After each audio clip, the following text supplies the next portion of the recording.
Frédéric Dabi, bonjour. Bonjour. Vous êtes le directeur général de l'IFOP, Institut de sondage qu'on ne présente pas, et vous êtes l'auteur de La Fracture, une étude très profonde, très riche sur la jeunesse d'aujourd'hui. Mais disons, la jeunesse, j'ai déjà l'impression de commettre une erreur. C'est les jeunesses qu'il faut dire. Exactement, c'est les jeunesses. La jeunesse n'est pas un bloc monolithique, quoi de commun entre un lycéen, un étudiant, quelqu'un qui cherche un travail, un créateur de start-up. On a une jeunesse qui est très hétérogène, même si l'épisode Covid l'a un peu unifié, a créé des représentations générationnelles identiques et communes. Unifié dans la solidarité, unifié dans le désarroi ? Exactement, les deux, j'ai envie de vous dire. C'est-à-dire que cet épisode hors norme, inédit, inouï, qui a fait suite à toute une série de chocs que cette jeunesse a connus, le choc terroriste, quand on voit le profil des victimes des terrasses, ce sont des jeunes. Le choc climatique, on a une jeunesse anxieuse qui, comme Valérie, croit que notre civilisation est mortelle, croit que notre planète est mortelle. Et donc, cet épisode Covid, comme choc de plus, a créé ces représentations. On a été sacrifiés.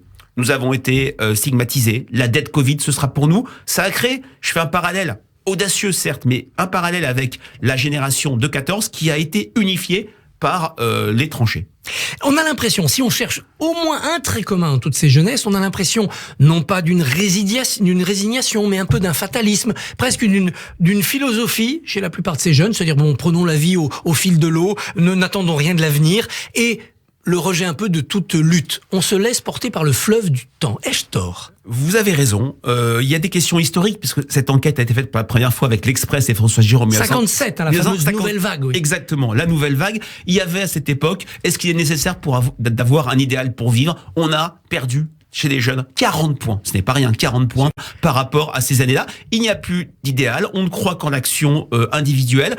Fataliste peut-être, mais croyance en soi, c'est-à-dire qu'on a une jeunesse qui est résiliente, qui a déjà surpassé l'épisode Covid. Le livre tord le cou à cette idée d'une génération Covid, et c'est vrai que plus que jamais, on veut croquer la vie à pleines dents. C'est un peu une génération premier jour du reste de ta vie. Ils sont 90% à dire la vie a beaucoup de choses à m'offrir. Ils sont enthousiastes sur le plan individuel, inquiets sur le plan collectif. Alors voyageons dans le temps, vous le disiez, effondrement du bonheur. C'est la page 21 de votre livre, donc La Fracture.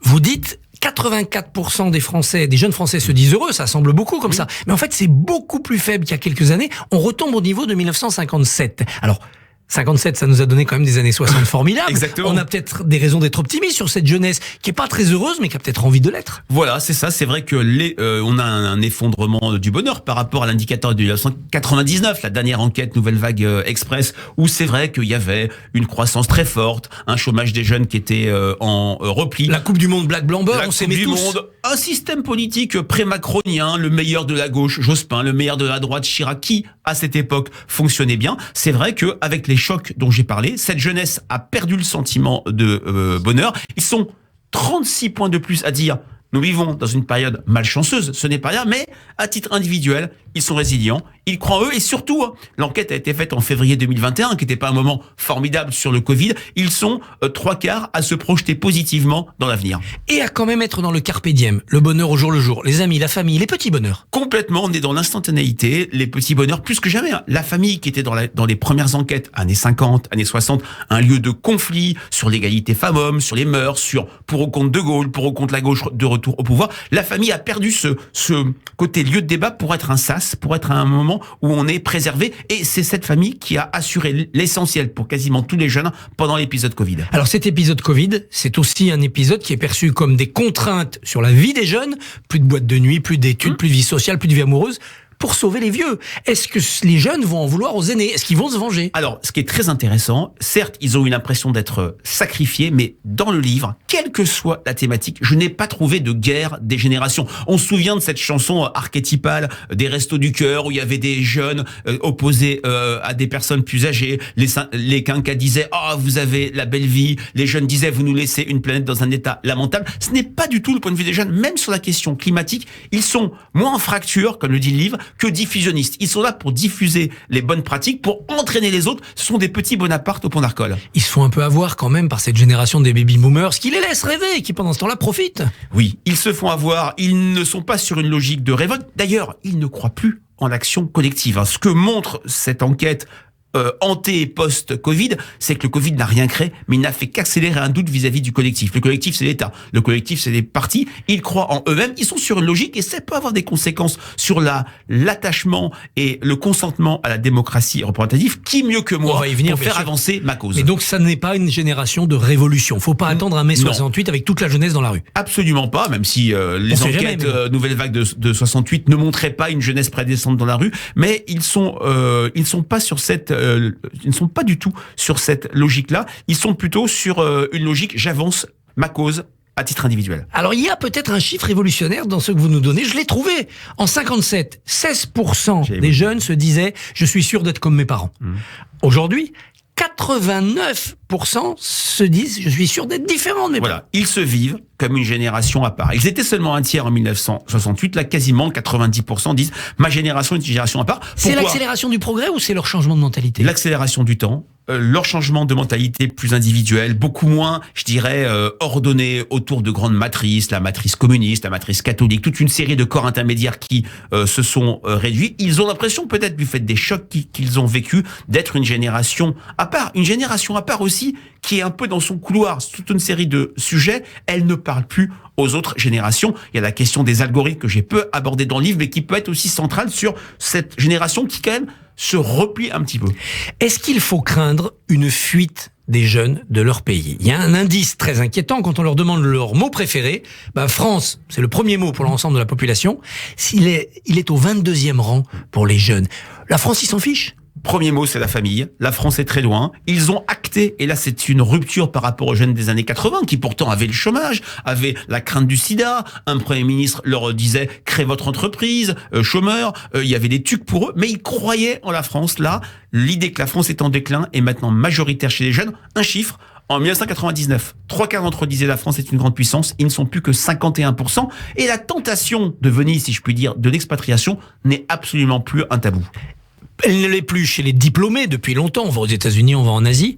Est-ce que chez les catégories populaires, on va avoir la même stratégie, une sorte de migration, mais du nord vers le sud, du nord vers l'est, pour connaître l'aventure? Alors, moins que les diplômés. Chez ces 25-30 ans, il y a une génération de l'insertion qui s'ouvre. Il y a une génération diplômée qui a toutes les cartes en main. Mais même chez la jeunesse, je dirais la moins ouverte sur l'extérieur, cette tentation peut exister. L'idée, dans les années 50, 2/3 des jeunes étaient prêts à mourir pour la France. Là, 25% presque sont prêts à mourir pour le climat. On voit bien le changement de paradigme. Ces jeunes qui sont à la fois pas assez diplômés pour partir, un peu coincés en France, mais qui désespèrent de leur pays, est-ce que ce n'est pas là la matrice d'une révolution possible, d'une gilet jaunisation possible de la jeunesse? Alors, peut-être, sachant que ce qui les agace au plus haut point, un peu comme l'ensemble des Français, c'est moins d'être au chômage que d'un travail, que travailler, qu'avoir un travail qui paye mal. Et c'était au cœur de la mobilisation des Gilets jaunes, le travail qui paye mal, le travail qui fait que la fin du mois commence le 8 ou le 10 de chaque mois. Ce que ça peut fabriquer, surtout, déjà à court terme, c'est une abstention jamais vue à l'élection présidentielle, qui est une élection, contrairement à ce qu'on croit,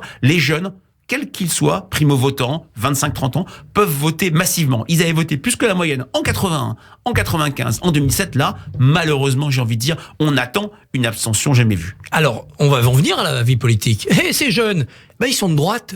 25% aujourd'hui, 10% seulement en 99. À gauche, c'est tombé à 21%, alors que c'était 30% en 99. Ils sont de droite. D'ailleurs, leur mot préféré, il y a famille, vous le disiez, il y a tradition aussi. Oui, alors ils se sont droitisés, ils ne trouvent pas d'incarnation à droite. Ils n'ont pas leur candidat. Voilà, puisque une enquête d'il y a quelques jours, JDD donnait Valérie Pécresse à entre 10 et 12%, ce qui n'est pas rien, c'est déjà le socle qu'avait eu Fillon. Ce qu'il faut avoir en tête. Mais c'est loin de Chirac, qui était le candidat des jeunes en 95, manger des pommes. Là, ça a été, vous me l'enlevez de la bouche, mais c'est très bien de le dire, c'est le dernier candidat de droite qui a cartonné, c'était Chirac. Nicolas Sarkozy avait bien surperformé, notamment chez les 18-24 ans, un peu comme Macron aujourd'hui, mais c'était quand même Ségolène Royal qui était la mieux placée chez les jeunes. C'est le défi pour Valérie Pécresse, être une candidate qui ne perd pas les vieux, bien sûr, mais qui séduit les jeunes. Tout à fait, il y a des catégories où la droite, depuis avant Pécresse, depuis Fillon, depuis Sarkozy de 2012, des catégories que la droite a perdu, catégories populaires, salariés et jeunes. Et on sait très bien que dans l'imaginaire d'une élection présidentielle, le vote jeune est absolument fondamental. Il a été pour marcher Mitterrand en 81,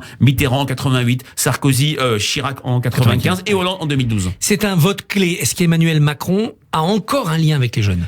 Très clairement, oui. Ça dépend de quelle jeunesse. Une fois de plus, Christophe, il y a des jeunesses. La jeunesse des 18-22, des primo-votants, intégrés, en études, croient en effet Manu. C'est un président qui leur ressemble, qui est cash, qui se distingue de ses prédécesseurs. La fameuse phrase « traverser la rue pour trouver un emploi », ces jeunes-là l'ont apprécié. En revanche... C'est McFly et Carlito. Exactement, c'est un président qui ne convoque pas les jeunes sur des plateaux comme l'avait fait Mitterrand ou Chirac, mais qui va sur leur canot. En revanche, les 25-30 ans, cette génération de l'insertion qui souffre, on en parlait, est plutôt sur une abstention ou sur un vote protestataire. Marine Le Pen, voire Éric Zemmour, qui pourtant ne match absolument pas avec les préoccupations des jeunes, sensibilité aux discriminations et climat. La présence des jeunes à Villepinte au meeting d'Éric Zemmour a frappé les esprits. Il y a des jeunes qui mouillent le maillot pour Éric Zemmour. Comment il arrive à les attraper ? Je pense que c'est moins sur les thématiques, à part la question du déclin, que sur le discours, que sur une certaine radicalité. Les jeunes ne sont pas sur une logique de tous pourris, mais sur une logique de tous impuissants, tous incapables de résoudre les problèmes. Et c'est vrai que le ton très radical, très martial, la rupture proposée par Zemmour séduit une partie minoritaire, mais une partie de la jeunesse. 34% des jeunes veulent que l'armée dirige le pays. C'est inquiétant, non ? Alors, il faut aller au-delà du chiffre. C'est moins, on va pas, je pense que les jeunes ne vont pas aller dans les casernes trouver un quelconque général Pinochet bis, mais plutôt c'est le signe de leur désenchantement vis-à-vis d'un système démocratique qui ne résout pas les problèmes. Dans un entretien qualitatif mené, une jeune fille de 25 ans nous dit « Il y a 10 ans, j'avais 15 ans, j'entendais ma mère me dire « Je suis moins payé que mes collègues hommes ».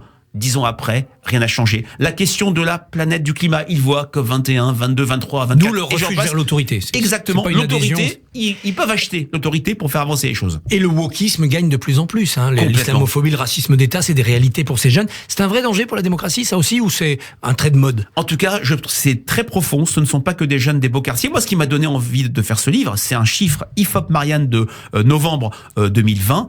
34% des jeunes considéraient que Samuel Paty avait eu tort de montrer des caricatures. Pour eux, des caricatures, c'est un manque de respect. Il ne faut pas offenser les religions. C'est cette génération qui n'est absolument pas Charlie et qui sacralise les minorités. Elle fait du wokisme peut-être sans le savoir.